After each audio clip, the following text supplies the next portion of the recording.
I'm about to unleash about Shedeur Sanders. I just watched what happened to Shedeur Sanders in the Cleveland Browns' third and final preseason game. And I'm outraged, I'm sickened, and I'm saddened.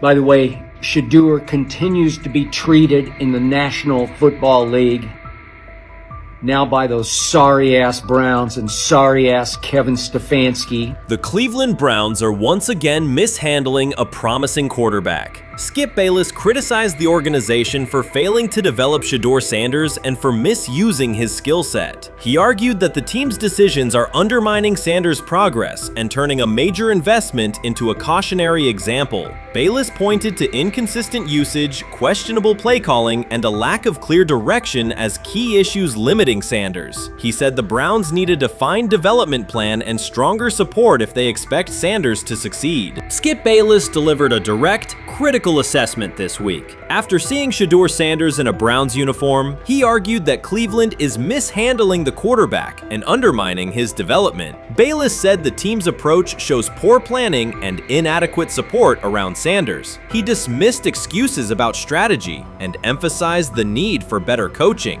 deployment, and protection. In his view, the Browns are setting themselves up for problems before the season begins unless they establish a clear plan for Sanders. Given the team's recent decisions, his reaction is understandable. Cleveland has a history of inconsistent quarterback development. Shedeur Sanders is a premium prospect, the son of a Hall of Famer, a proven college performer, and a widely recognized figure. The organization should prioritize his reps, protection, and a clear development plan, not place him behind Dillon Gabriel as if he were a secondary option. But I'm going to answer this question by saying Shedeur Sanders, and I'm going to tell you why. I think he's being set up to fail. That's right, I'm going to say it. Okay. Here we are on national television, right? There's been 11 practices, if I remember correctly. He's been starting against he's been playing against the third unit. He's fourth on the depth chart. And then suddenly you throw him into the start line, and he hasn't had any reps for the first team at all. Think about that. So you're just going to throw him to the wolves like that, huh? I mean, you know, if he had first team snaps in practice. Yet here we are. Cleveland has one of the most publicized prospects and is handling him like a depth piece. The broader issue is the franchise's long record of quarterback instability and inconsistent development. That history colors every move they make. When the Browns draft a quarterback, fans don't anticipate a long-term answer. They brace for another reset. Shedeur Sanders should be treated as a priority, not as an afterthought behind Dillon Gabriel. Let's give him a chance. Let's give him a chance with the play calling. You know you have an offensive line that isn't playing that well. So what do? Why not just play the short game so he can get the ball out of his hands very fast to run a competent goddamn offense? Outside of that, Shedeur has to be better in understanding that the offensive line that you're working with right now is not adequate. Why not allow the players that are competing for a job, in this instance, Shedeur Sanders, to finish off the 2-minute drill? When Browns fans see another quarterback selected, they brace for another setback. The franchise's recent history, from Johnny Manziel's failed stint to the rocky handling of Baker Mayfield, reflects inconsistent development and short-term decision-making. Against that backdrop, Skip Bayless's reaction to Shedeur Sanders on Cleveland's roster was blunt. He argued the team is already mishandling a premium prospect by treating him as a secondary option instead of a centerpiece for the future. Bayless's position is straightforward. Sanders is not just a name, he brings proven college production, leadership traits, and significant visibility that can strengthen both the offense and the organization's broader profile. Burying him on the depth chart behind Dillon Gabriel signals a lack of a clear development plan and wastes early momentum. Instead, Bayless contends, Cleveland should establish a defined pathway. First-team practice reps, protection and personnel tailored to his strengths, deliberate play calling that accelerates processing, and measured in-game opportunities that build confidence and execution. In his view, the Browns need alignment from the front office to the coaching staff to prioritize Sanders' growth. Continuing to treat him like a depth piece risks repeating the same cycle that has undermined previous quarterbacks. Committing to a coherent plan gives Sanders and the franchise a realistic chance to convert potential into sustained performance.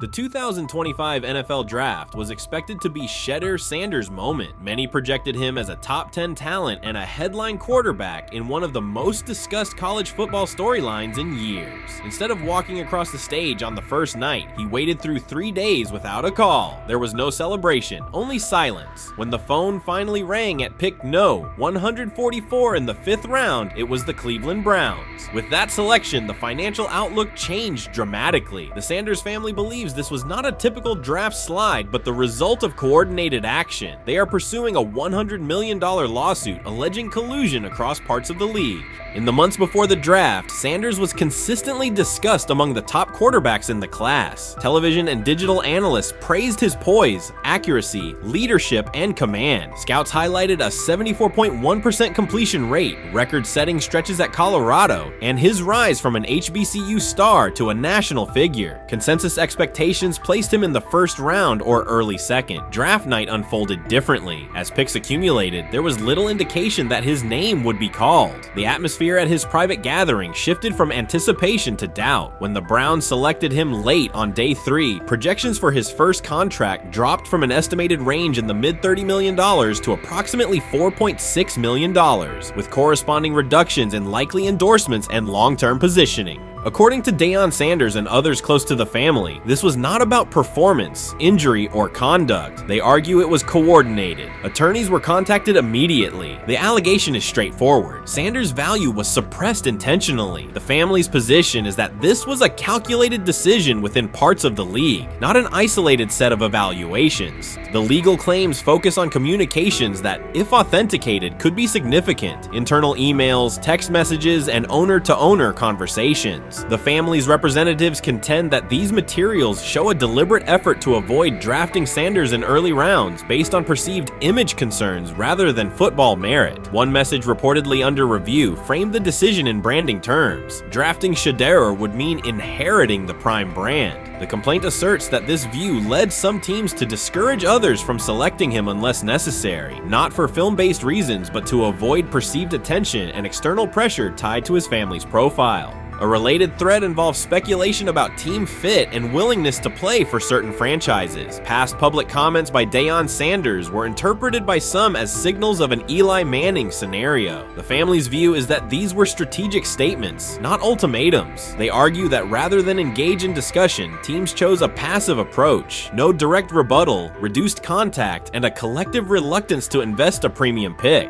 If phone records and written communications corroborate coordination, these items could become central exhibits. Media tone shifted as the draft neared. Coverage that had emphasized production and leadership began highlighting intangibles, interviews, and perceived coachability. Anonymous sourcing appeared in multiple outlets, with claims that Sanders skipped combine drills out of arrogance, bristled at film critique, or told one club, "Maybe I'm not the guy for you," after a tense session. A widely cited line, "Nobody wants a celebrity backup quarterback," was voiced by Colin Cowherd and circulated as shorthand for risk. The Sanders legal position is that these narratives did not arise organically, but reflected a coordinated leak pattern that undermined his market value. The family's contention is that this was primarily about control and compliance rather than football ability. They point out that Sanders did not fail a drug test, was not suspended, and did not produce poor athletic testing. His college resume included elite stretches and significant program elevation at 2 stops. The legal claim asserts that the league's power structure resisted a high-profile player aligned with a high-profile parent coach and an independent media presence. The allegation is that teams sought to avoid the perceived complexity that would come with selecting him early. The financial impact is a core component of the damages claim. Had Sanders been selected late first or early second round, projected 4-year compensation would likely have fallen between $30 to $35 million,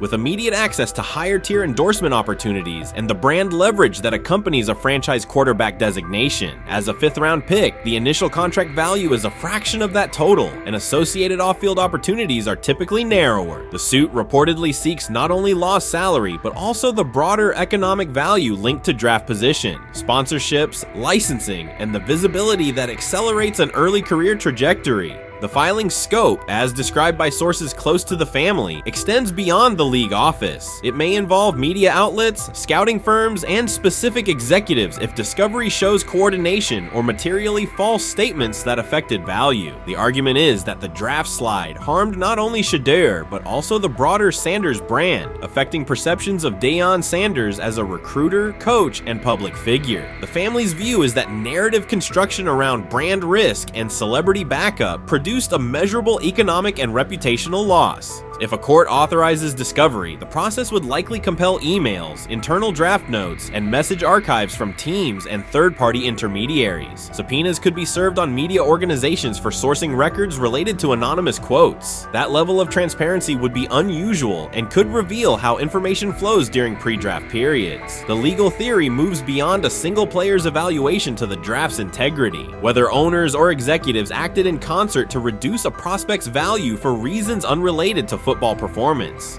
The league has not publicly addressed these specific allegations. Background comments from executives characterize the claims as overreach. The family's camp maintains they have documentation sufficient to proceed. The comparison points referenced by observers include Deflategate, Spygate, and the Colin Kaepernick grievance, not because the facts are the same, but because of the potential scope, policies, practices, and the balance of power between the league and individuals challenging its processes. Another dimension of the dispute involves how the NFL perceives Deion Sanders, Coach Prime, and the autonomy he promotes. He built a large media footprint around his programs at Jackson State and Colorado, elevated his players' profiles, and spoke openly about fit and leverage. The family contends that this visibility, combined with statements about preferred destinations, triggered resistance. The complaint frames the response as a preference for compliance and predictability over independent branding and public negotiation. The suit also addresses the pre-draft decisions that critics point to: skipping the Senior Bowl, declining full workouts at the NFL Scouting Combine, and candid interviews about team fits. The family characterizes these as strategic choices commonly made by top prospects, not evidence of entitlement. Their view is that similar decisions by other players did not produce the same narrative because those players fit more comfortably within league expectations. The risk calculus is clear. Bringing a suit of this magnitude invites professional consequences. The family acknowledges that some within the league may react negatively. Their position is that the principle at stake, transparent and fair valuation, warrants the risk. The message they intend to send is that manufactured narratives and coordinated devaluation should face scrutiny, particularly when they affect earnings, opportunity, and reputation. If the case advances, several outcomes are possible. The court could find insufficient evidence of coordination, limiting the scope to individual judgments protected as opinion. It could also find enough to proceed to broader discovery, which would have implications beyond one player, including potential changes to how teams document evaluations and how media handle anonymous sourcing close to the draft. Agents might push for reforms, including clearer guardrails around leaks and standardized prospect communication records. For now, Sanders is working within the Browns structure. He has avoided public escalation beyond confirming focus on preparation and development. The lawsuit is a separate track managed by counsel. This dual approach, professional routine on the field and legal action off it, reflects the family's strategy. They intend to contest the process they believe harmed him while meeting club expectations day to day. The core allegations remain consistent across their statements. A talented quarterback saw his draft value suppressed by coordinated behavior tied to branding concerns and public positioning rather than football merit. Media narratives amplified that shift, and the result was a substantial, quantifiable loss. The remedy sought includes compensation and a measure of accountability that could deter similar conduct. Whether the claims are ultimately proven will depend on documentation and testimony. If emails, texts, and call logs substantiate coordination, the impact could be significant, prompting policy review around pre-draft communications and media engagement. If not, the case may narrow to disputes over opinion, perception, and the gray areas of scouting. Either way, the filing signals a willingness to confront entrenched practices and to test in court how far the process extends beyond film and interviews. This situation has moved from speculation to litigation. It addresses control, image, and power in a system that influences careers and compensation. It also underscores how public narratives can shape market outcomes. Sanders' path now has two tracks: earning opportunities on the field in Cleveland and seeking redress off the field for what the family views as an avoidable and orchestrated loss. The questions at stake are larger than one draft slot. They touch on how the league values independence, how information is weaponized, and what recourse exists when a player believes the evaluation moved from football to optics. The answers will emerge through practice reps and, potentially, through discovery and a courtroom record. You can't fire the owner because he can't fire himself. Someone's head's going to roll, unfortunately, in this situation. And it's probably Stefanski and Barry. I saw on The Athletic. I don't think that's fair, by the way. Stefanski, that part. I agree. I was saying the other day on my podcast that Barry should be fired. And I said I wouldn't fire Stefanski, but a couple of people made the point of saying, well, if you fire the GM, you got to give him a chance to hire his own coach, which is fair. That's true. Mm-hmm. So I would fire Barry. I would hire a new GM.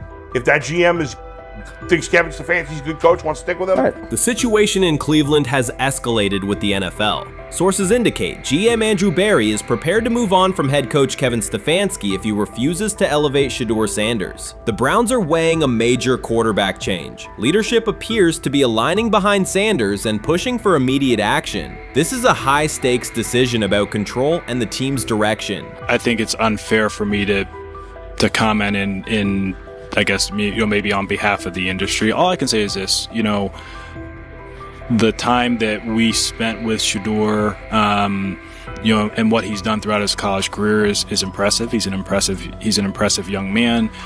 He's a really good quarterback. Sometimes, fit comes into play. And I'd also say this, there are 4 more rounds of the draft. And then maybe lastly, it's less about where you get picked and what you do after you get picked. That's really the most important thing. Getting to know him over the course of the spring, he has a ton of resolve. Andrew Barry appears to be at a breaking point. Pressure from fans and within the organization to play Shedeur Sanders is intensifying. Barry is pushing for a move towards Sanders, while head coach Kevin Stefanski remains cautious about altering the depth chart. The divide is clear. One side wants acceleration, the other a measured rollout. The organization is under heavy scrutiny, and the focus has shifted to when, not if, Sanders sees the field. Has the 4th highest odds of any head coach this season to be fired. He's clearly on the hot seat. It's been a discussion for really a couple of years now, dating back to last season's 3-win season. And he's always had kind of hot and cold seasons. And now the sports books are saying he's 4th on the list. Number 1 is Mike McDaniel of the Miami Dolphins, Brian Dable of the Giants at 2, Shane Steichen at 3, and there is Kevin Stefanski plus 650 to be fired. This has moved beyond tension to outright stubbornness. Rather than elevating Shedeur Sanders, the staff has chosen Dillon Gabriel. The current depth chart looks less like a forward plan and more like resistance to change. Fans have been clear about who they expect to see, yet the organization keeps delaying. Every week without a real evaluation of Sanders slows development and blurs accountability. Cleveland is choosing a conservative approach when a decisive decision is needed, sending a message of uncertainty to both the locker room and the city. Now being the third string quarterback for the Cleveland Browns, was that so much was made out of unbelievable. He actually made the team as the third string quarterback. Like that was a big deal. Like that was somewhat of a surprise to a lot of people. He should have been the first pick in the draft. Kevin Stefanski appears to be doubling down to validate his approach. Despite sustained demand from Browns fans to see Shedeur Sanders reflected in chants, merchandise, and constant discussion, he continues to keep Dillon Gabriel in front on the depth chart. The decision functions as an assertion of control rather than a response to momentum. Even with clear signals from the fan base, Stefanski is staying with Gabriel and delaying a full evaluation of Sanders. It is a deliberate choice to maintain his plan and pacing, not to accelerate change. Cleveland is prioritizing continuity over recalibration, keeping any transition to Sanders on hold. But yeah, I mean, the Browns are in a tough spot. They have wasted. You traded a ton of high draft capital to get Deshaun Watson. You've gotten nothing out of Deshaun Watson and missed an opportunity. Like, who knows who they would have drafted? Now, maybe they would have screwed up those picks and the Browns would still be in bad shape. Andrew Berry is likely frustrated watching Dillon Gabriel default to conservative throws while the offense stalls. From a football perspective, this appears to be the hill Kevin Stefanski is choosing to stand on. Keeping Gabriel ahead of Shedeur Sanders has limited the unit's explosiveness and prevented a full evaluation of a higher ceiling option. Drives end quickly, field position flips, and momentum is lost while Sanders remains on the sideline. Fan patience is wearing thin. Each ineffective series intensifies criticism and shifts scrutiny toward the coaching staff's criteria for the depth chart. With every additional snap for Gabriel, the decision reads less like an open competition and more like rigid adherence to a plan that isn't producing results. The optics are clear. A dynamic quarterback sits while a cautious approach keeps the offense in neutral. If this continues, accountability questions will grow inside and outside the building. What performance benchmarks keep Gabriel ahead of Sanders? When will Sanders receive first-team reps in live situations to allow a fair comparison? The front office must decide whether to preserve continuity or pivot toward a timely assessment of Sanders. The longer the current approach stays in place, the more it signals stubbornness rather than adaptation, and the more pressure mounts to realign the plan with on-field output. I honestly see it happening if the Browns lose a bunch of games. Like if they get 5 wins or less, I see the report coming out now that Stefanski will be fired. I don't want it to happen. I want the Browns to be good, win a bunch of games. I think that they're going to be a team that is slept on and can at least get 7 wins, which is why if they don't, I see Stefanski getting all the blame for that, and there'll be a new coach in Cleveland. Because their players, to me, are there once again.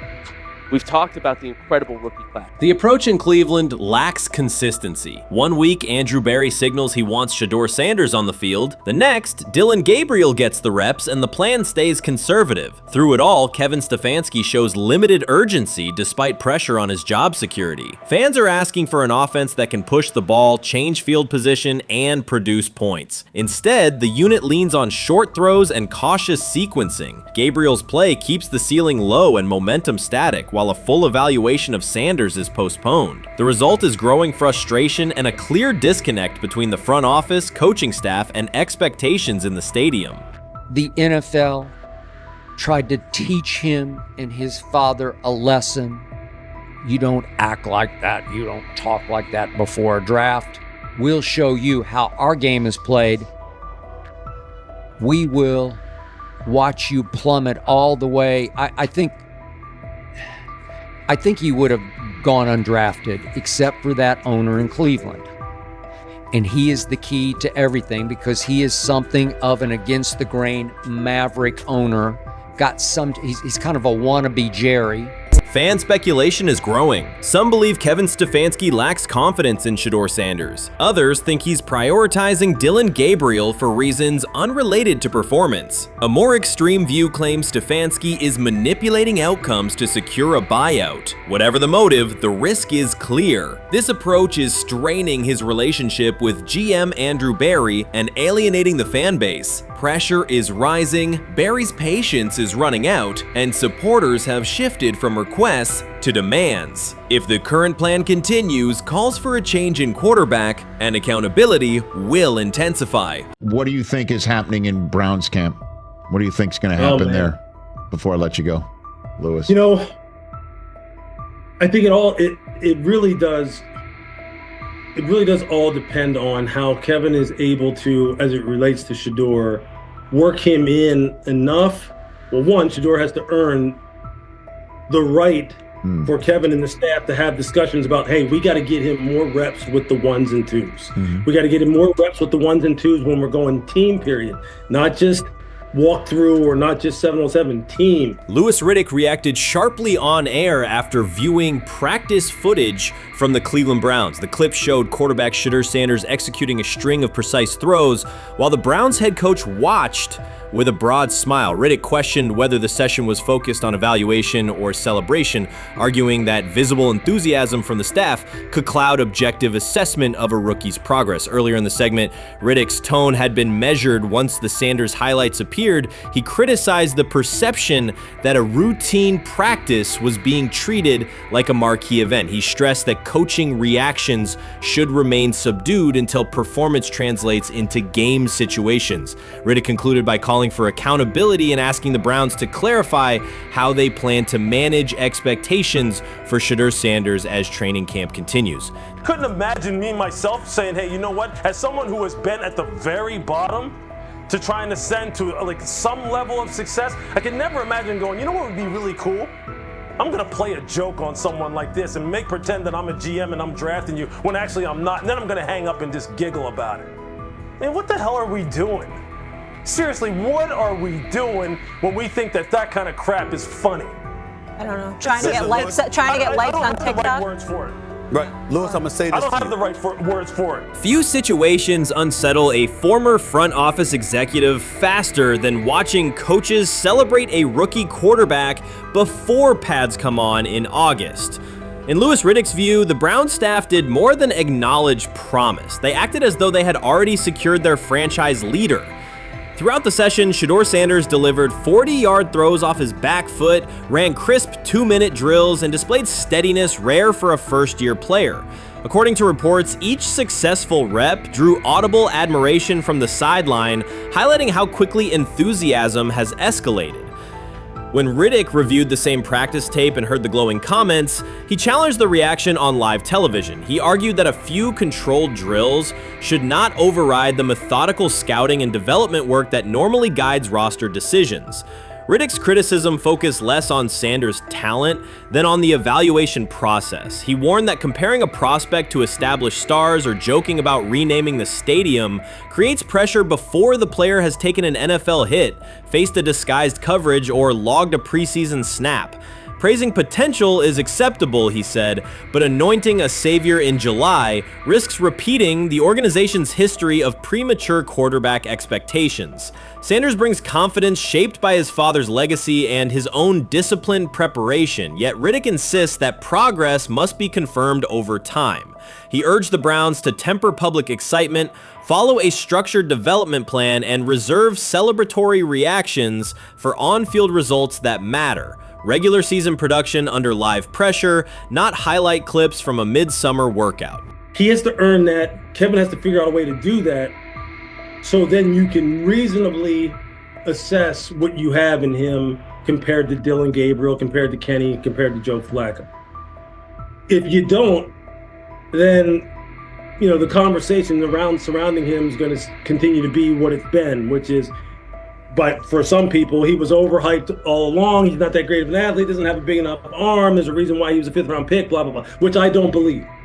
I believe if he is given enough reps, earns enough reps, and then is given enough reps in meaningful situations, he can throw the ball just as good as Joe, if not better, just as good as Kenny, if not better, just as good as Dylan Gabriel. After more than 2 decades in personnel and broadcast analysis, Louis Riddick was dismayed to see a franchise bypass basic evaluation standards after only a series of eye-catching minicamp throws. Reviewing practice footage from Cleveland, he observed Shedeur Sanders drilling 40-yard passes against uncovered receivers and running 2-minute sequences with poise. In Riddick's view, those reps, conducted without pads, contact, or a disguised rush, show arm talent but reveal little about how a rookie handles game pressure. Riddick said the Browns' reaction drifted from objective assessment to outright admiration. Multiple reports indicated coaches were sketching new concepts for Sanders during dinner and referring to dedicated Shedeur packages well before a padded practice. Even the veterans in the quarterback room showed no visible alarm, a sign that staff excitement had already reset the internal depth chart conversation. The analyst emphasized that his concern is not Sanders' skill set. He acknowledged the quarterback's arm strength, footwork, and composure, but rather how quickly the club appears willing to declare him its long-term answer. Riddick cited several past prospects who received similar midsummer acclaim only to stall once real competition began. Given Cleveland's long history of quarterback turnover, he argued the organization should focus on incremental milestones, processing post-snap reads, surviving live pass rushes, and rebounding from mistakes on Sunday afternoons. Riddick urged the Browns to temper expectations and follow a structured development plan so Shedeur Sanders can progress without undue pressure. One coach reportedly admitted he replayed Tuesday's scrimmage film so often that he lost sleep, an anecdote Riddick offered as proof that enthusiasm is already outpacing reality.